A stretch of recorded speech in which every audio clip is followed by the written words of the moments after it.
ಪ್ರಯಾಗ್ರಾಜ್ನ ಮಹಾಕುಂಭಮೇಳದಲ್ಲಿ ಕಾಲ್ತುಳಿತ ಪ್ರಕರಣಕ್ಕೆ ಸಂಬಂಧಪಟ್ಟಂತೆ ಸಾವಿನ ಸಂಖ್ಯೆ ಜಾಸ್ತಿ ಆಗಬಹುದು. ಇನ್ನು ಗಾಯಾಳುಗಳನ್ನ ಸಾಗಿಸ್ತಾ ಇದ್ದ ಆಂಬ್ಯುಲೆನ್ಸ್ಗೆ ಬೆಂಕಿ ಹೊತ್ಕೊಂಡಿದೆಯಂತೆ.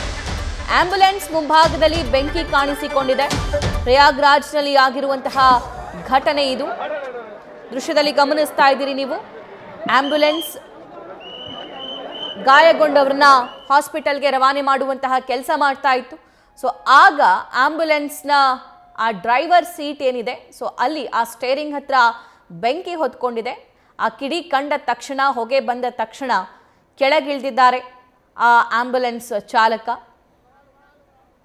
ಇನ್ನು ಆಂಬ್ಯುಲೆನ್ಸ್ನಲ್ಲಿ ಇದ್ದಂತಹ ಜನರನ್ನು ಕೂಡ ತಕ್ಷಣ ಹೊರತೆಗೆಯುವಂತಹ ಕೆಲಸ ಆಗಿದೆ. ಆದರೆ ಇದು ಹಾಸ್ಪಿಟಲ್ ಮುಂಭಾಗ ಘಟನೆ ಆಗಿರೋದ್ರಿಂದ ಅಷ್ಟು ಗಾಬರಿಯಾಗುವಂತಹ, ಆತಂಕ ಪಡುವಂತಹ ಅಗತ್ಯ ಏನಿಲ್ಲ.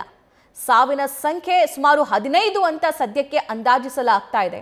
ಇನ್ನು ಯುಪಿ ಸಿಎಂ ಯೋಗಿ ಆದಿತ್ಯನಾಥ್ ಕೂಡ ಟ್ವೀಟ್ ಮಾಡೋ ಮೂಲಕ ಸಂಗಮ ಕ್ಷೇತ್ರಕ್ಕೆ ಬರೋದನ್ನ ಒಂದು ಸ್ವಲ್ಪ ಅವಾಯ್ಡ್ ಮಾಡಿ, ನಿಮಗೆ ಹತ್ತಿರದಲ್ಲಿರುವಂತಹ ಘಾಟಲ್ಲಿ ಹೋಗಿ ಪುಣ್ಯ ಸ್ನಾನವನ್ನ ಮಾಡಿ ಅಂತ ಟ್ವೀಟ್ ಮಾಡೋ ಮೂಲಕ ಮನವಿಯನ್ನ ಕೂಡ ಮಾಡಿಕೊಂಡಿದ್ದಾರೆ.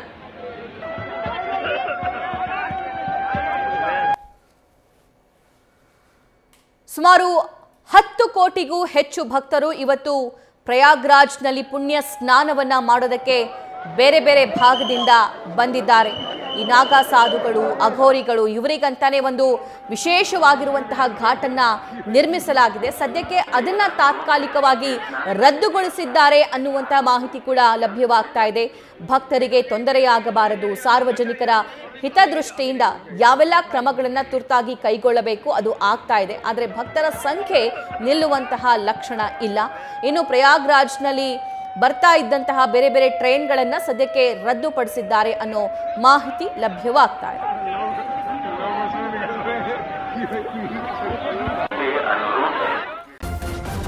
ನ್ಯೂಸ್ ಫಸ್ಟ್ ನಿರ್ಭೀತಿಯಿಂದ ನಿಮ್ಮ ಪರವಾಗಿ.